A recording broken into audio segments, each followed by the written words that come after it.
two, one, two, three.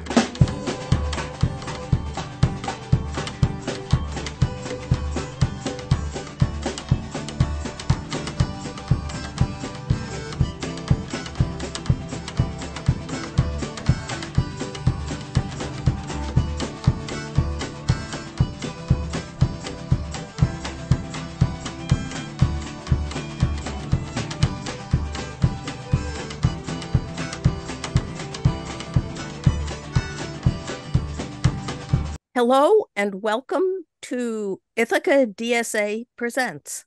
I'm Teresa Alt. I'm here today with co-host Wales Brown and with Ute Ritz-Deutch, who recently visited Nepal and has some interesting things to tell us. Ute, why don't you start out? I mean, you might first say a little bit about who you are at home, your Yeah, academic background and all. Go ahead. yeah. I did get my doctorate from Binghamton University back in 2008. So my training is in history, is in particular, ethnic history and migration and ethnic conflict. But once I was finished with my dissertation, I really started to get into human rights work. And I've been doing that for the last 15 years. Whenever I can, I teach human rights courses, but, I'm also active outside of the classroom. For example, I have a volunteer member leadership role within Amnesty International, and I'm active with Amnesty International Ithaca. But my interest, has not only been about human rights violations and, people who are suffering as a consequence of their rights being violated. I don't want to get stuck just analyzing the problem or, in the negativity of understanding how things are bad everywhere. But I also want to focus on advocacy and empowerment and the positive things that are happening around the world. And I also host a weekly talk radio show, just as you do, on WRFI Community Radio. And I did 4 separate shows with members from Educate the Children Nepal, an organization that was originally founded in Ithaca in the 1990s. But I got to know the details of how the organization operates, and I was very much impressed with their approach. They go into communities, but it's basically the people in those communities, and especially women from the lower castes, who understand their problems and they know the solution, and sometimes they just need a little bit of help, whether or not that's a little bit of a nudge, a little bit of education or training, or a little bit of money to really improve their economic situation. So I was very much fascinated in how they work. And then this opportunity came up to join a trip to Nepal. And one of the purposes of the trip, well, it was also a fundraiser, but one of the purposes was to go to project sites, the recent ones that Educate the Children Nepal has. So this is the first one that was organized, and I never know if it will happen again. And I really felt very urgently that this is something that I want to do. I want to go there. I've never been to Nepal. I've wanted to go to Nepal since I was a teenager. I did a school project on Nepal and was just very intrigued, about the country and the people and, the spirituality and so on. So I didn't want to pass up this opportunity. So I signed up, and we had all in all 15 Americans, most of them couples, who went to Nepal. All of us gathered there November the 1st of this year, 2023. And it was a very interesting group of people. We had several individuals who served as Peace Corps volunteers in Nepal in the late 1960s and early 70s. A couple who both were Peace Corps volunteers had lived on and off in Nepal for 30 years. Both of them were bilingual and they understand the culture very well. They were other people, one of them a Peace Corps volunteer in India. We had people who worked in various capacities for the United Nations at one point or another. So it was really a very interesting group of people, highly educated, all of them except for me retired. But, it's just a great way to travel, because if I had gone to Nepal as a tourist without the language skills, there is no way that I would have seen what I was able to see. And I was really very moved. We went to the Terai, which is the lowlands, but, not too far from the border with India. It's very flat there. Before this trip, I didn't fully understand how much of Nepal is actually flat. And that's where their recent project area is. When they first started doing work, it was in the hills. And initially the projects, and again, I'm going back to the 1990s now, initially with a project, groups of people were identified actually by anthropologists at Cornell University who were specialists in Nepal, and they were saying, maybe this ethnic group might be good to work with and so on. But Educate the Children Nepal, they go into an area and they're there for a period of 5 years. And they've had significant success. And then, after that, it's sort of word of mouth. And it's basically the communities there who reach out to the organization and invite them to come in. So, in the case of the Terai, where we just visited, local government was involved, to reach out to the organization.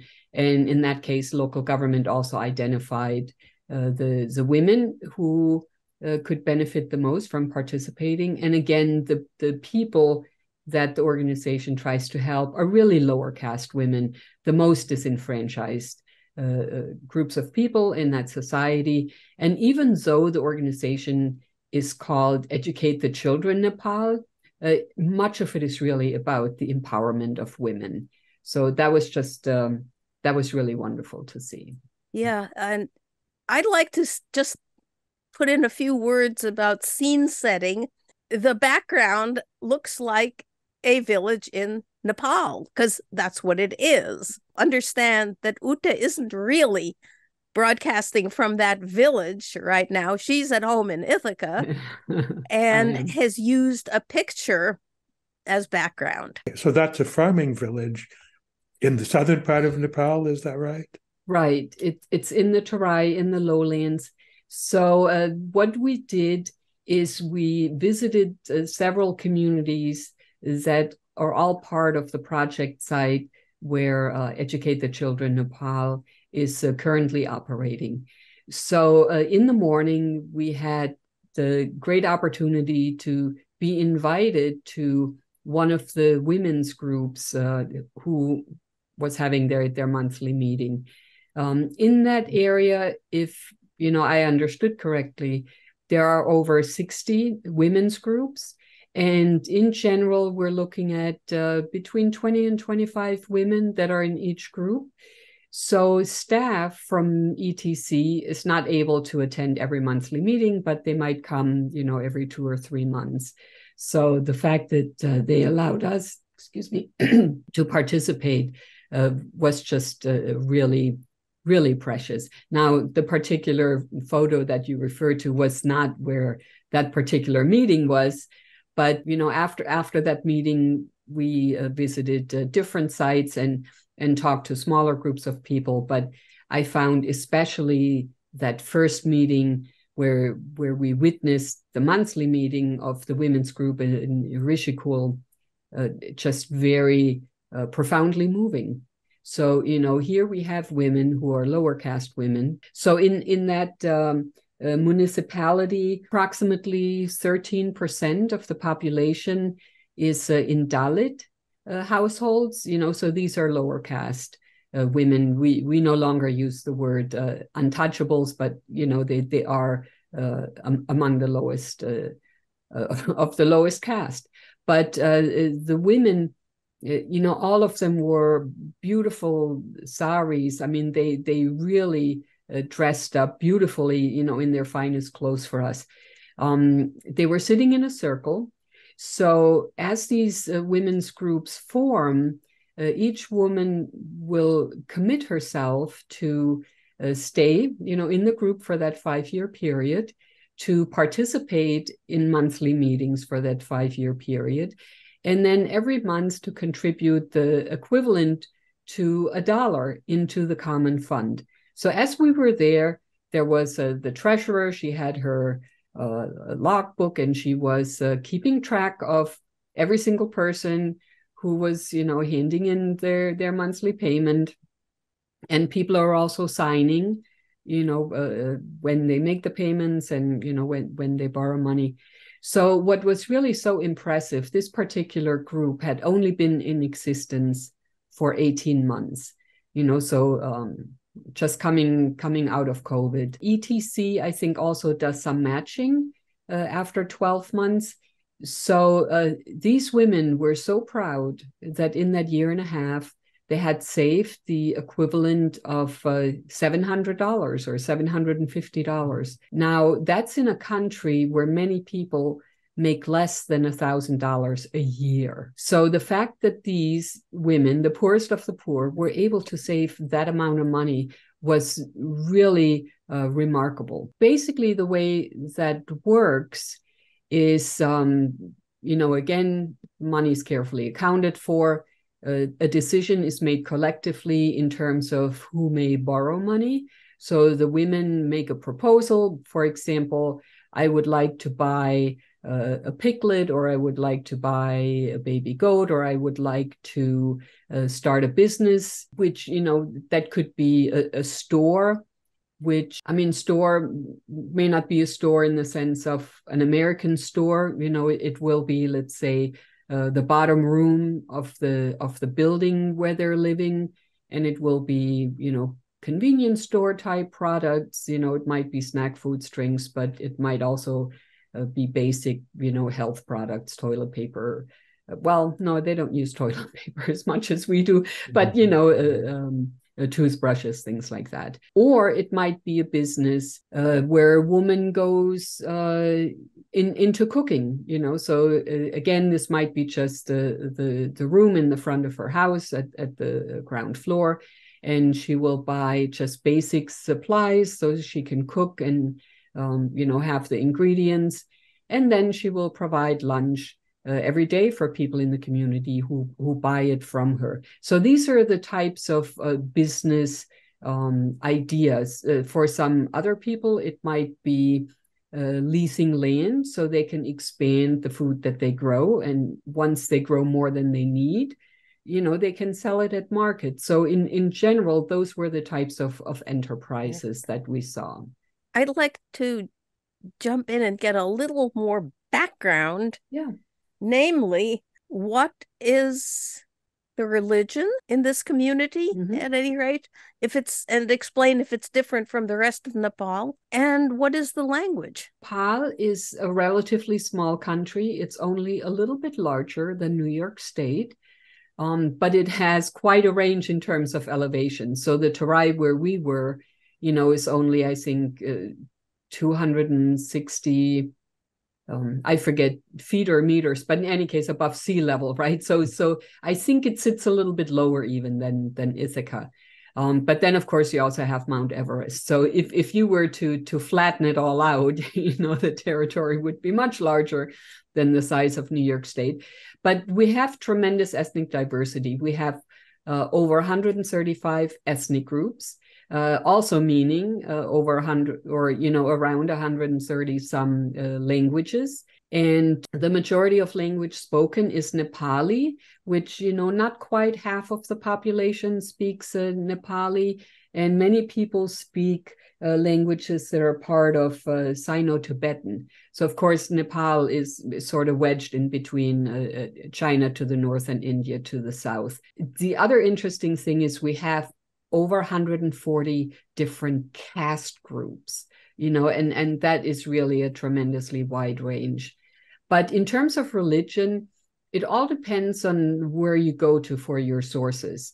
Most of what you will find out there on the internet will say 80% Hindus, and then smaller percentages of Buddhists, and a handful of Muslims and a handful of others.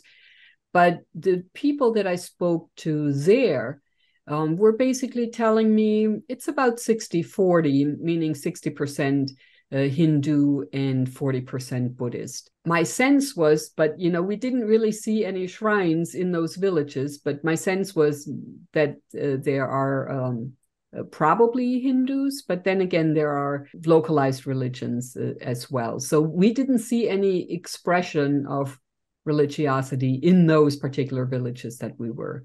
But Hinduism is definitely the largest one.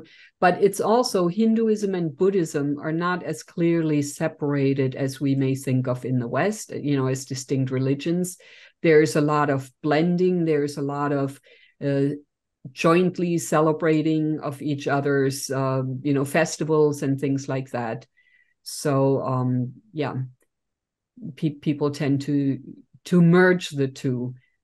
Seemingly. Well, I guess it's kind of typical more of mountainous places that you have this great diversity of languages and ethnic groups, simply because in mountainous places, it's not so easy to get from one place to another. Right. And certainly, in previous decades, we've had great improvement in terms of transportation. But if you look at where Nepal was in the 1960s and even 70s, there were definitely very isolated pockets. And sometimes it may take people from a particular village walking for several days before they can even get to a city to sell, let's say their wares or extra food or herbs or, different things that they have gathered or produced. I think it's important to at least mention it. So, Nepal is a relatively poor country. It is, I think, among the 10 most rural countries in the world. So it is very rural still. I think only 20% of people live in the cities. But in terms of economics and in terms of income, there are three major sources of income for Nepal that are really important. One is developmental aid. So, for example, aid coming from India, which is the largest donor, but then, from the international community as well, developmental aid. Secondly, it's tourism. Of course, we have people, for example, Sherpas helping Westerners scale Mount Everest. It's not all about Mount Everest, but, tourism is a huge component. And then thirdly, it's remittances from mostly Nepali men who work abroad. Many of them actually work in the Gulf states, so many of them work in Qatar or Dubai. And, United Arab Emirates actually has an extremely high percentage of foreign workers. I just recently heard that 88% of the people living in the UAE are migrant workers. So, and the Nepalis and Bangladeshis make up a huge part of that. So working abroad and then, sending money home is a really important part of income that is generated for Nepal. And also very problematic from a labor exploitation perspective. Yeah. And was that true for the true for the village that you visited? Were there lots of men working somewhere else? And absolutely. And we women staying home? We mostly saw women and children. We did not see as many men. And anecdotally, we were told, almost every family in Nepal and pretty much everyone we spoke to has family members abroad. So, this is also from a sociological perspective, interesting and a potential problem, because you have people who are now getting older and all of their children are abroad. So how does that work then in terms of elder care, for example? Many Nepalis are in the United States, but like I said, many of them are also working in the Middle East. And then, some are working in Malaysia or Indonesia, I mean, really in many countries around the world. But the fact that we have so many young people leaving, or so many young people who are trying to get a higher education so that they can leave, I think is really important in terms of understanding the economic dynamics, but also the social dynamics in that country. And sometimes these men are gone for 10 years at a time. It's not just they can leave for a year and then come back. The whole getting the labor contracts. I mean, it's very exploitative, and people have to raise the money, first of all, to, afford airfare for somebody to go abroad. I mean, it's very involved. It's very exploitative. But you can see in terms of just the houses that are built, if there is a very substantial house, let's say a lot of concrete was involved in the construction of it. I have no idea if that makes it any more earthquake proof, but if you see very substantial houses or substantial looking houses, they tend to be referred to as Gulf houses, in the sense of somebody had worked in the Gulf or in Gulf states to be able to save up money to then build that house. In an earthquake, I'd much rather be in that kind of woven branches house that is in the picture than in a concrete one, where the concrete would probably crumble and fall on me. Let's see. So you mentioned that, in fact, the local government had cooperated with Educate the Children Nepal to get this kind of project going. Right. And actually, when we visited the Rishikul Women's Group, the one that I mentioned earlier, who had the monthly meeting, there was a local council member who was also there. And after they were done with their business portion of the meeting, it was time for introductions. And we encouraged the women to go first, so it's not, the Americans going first. And they would take turns introducing themselves and where they live and what their role in the group is. And after each woman did that, there would be collective applause. It was very affirmative. I thought that was just wonderful. But after they were done, the council person told us, the Americans, that 18 months ago, before this group was formed, these women would not have been able to look a stranger in the eye and say their name. And to me, that was a profound statement, and I really had to adjust my entire idea of what empowerment means, and I've witnessed a little bit how the caste system operates in India when I was there 5 years ago. And I mean, officially, it's abolished in both countries, but in reality, it still exists. And, how it's so easy for people to internalize that they're lesser human beings, but having that opportunity, just that little bit of seed money where they could improve the quality of life for their families, for their children, have better food, be able to send their kids to school. In short, have that hope. It was just phenomenal, because the women that we met were so confident. It was just beautiful to behold. Now, I'm sorry. Go ahead. I just wanted to check up. So this council member was a woman? No, he was a man. Yes. Huh. So that old hierarchy still remains. Yes, it does. Absolutely. Although if you look at higher education now, in Nepal, there are more female students enrolled in colleges and universities than male. So that is very similar to what it is in the United States. It's a little more than 50%. It's not drastically higher, but the fact that we do have women with goals, with visions, with dreams, who are ambitious and smart and hardworking, that is really wonderful to see.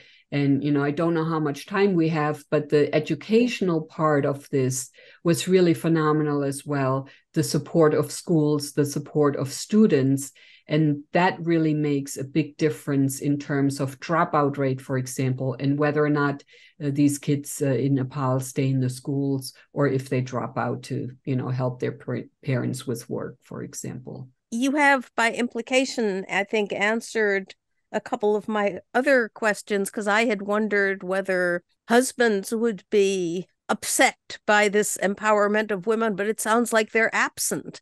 Many of them are absent, and many of them, we were told, are on board because, you know, you have some men whose women, whose wives have already joined, and their experience is that the family eats better, right? There's better food, there's more diversity of food, there's more, you know, in the way of green vegetables, and that the women save money for school uniforms or school supplies so the kids stay in school, so that even the men see it as a benefit for the family. You know, initially, I'm sure some men were hesitant. You know, some men may not like the idea that their women are empowered. But I think by and large, the men have come on board with this and are very proud of what their women are doing. Sounds good. Now, is there anything we can learn from this and take home to the United States?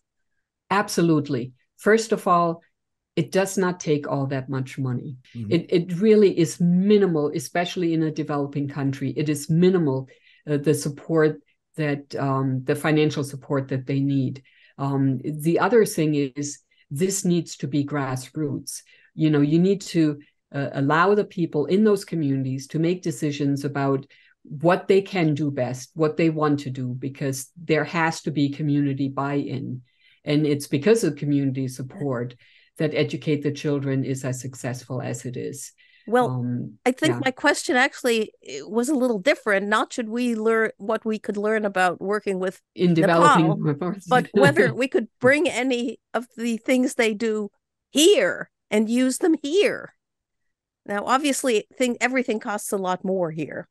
Of course, everything costs a lot more. But, you know, making decisions collectively the way they do, I think that was beautiful. And, you know, we were only there in that community for a day. So I don't know what there may be in the way of, you know, personality conflicts or power struggles. It seemed very equitable to me when I was witnessing that. You know, collectively identifying what problems are, collectively making decisions, taking turns in terms of who gets helped, you know. So, for example, they decide to help women in terms of lending money who have not yet gotten help, you know. So, I mean, they have a system going, but each of the groups decides for themselves what the rules are, you know, and how they want to operate. So, you know, I think if we could replicate that at a local level, who knows what's possible, right? Thank you, Ute Ritz-Deutch. It's been fascinating. This has been Ithaca DSA Presents. I'm Teresa Alt. Thank you also to Wales Brown for participating. And to everybody, thanks for listening. 1, 2, 1, 2, 3.